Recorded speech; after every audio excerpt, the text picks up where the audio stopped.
Chai got out of prison earlier this year after serving 9 months for possession of 10 amphetamine pills and a few grams of the drug in crystal form. He prefers that we hide his face as he works to put his life back on track.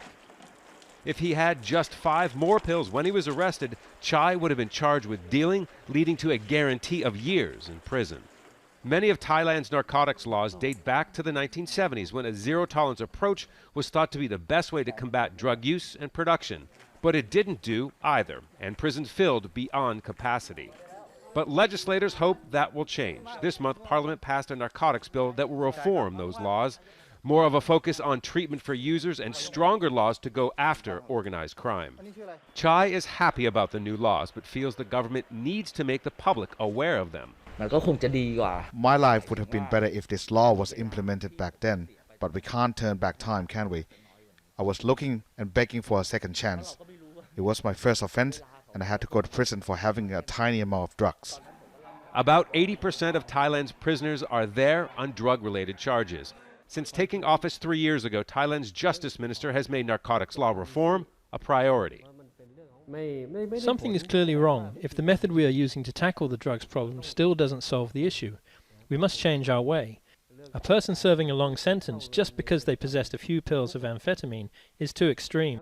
We need to find a sustainable solution before we run out of space in our prisons. Prison overcrowding again came into focus because of COVID-19 outbreaks in Thailand's prison system, like this one just outside Bangkok. At one stage, over 80% of the incarcerated population tested positive for COVID-19. That reinforced the political push to reform the existing narcotics laws. The UN Office on Drugs and Crime has been working with the Thai government on the bill. Even with the pandemic, 2021 is looking to set a new record on the amount of drugs trafficked in Thailand, mainly from the Golden Triangle along its northern border.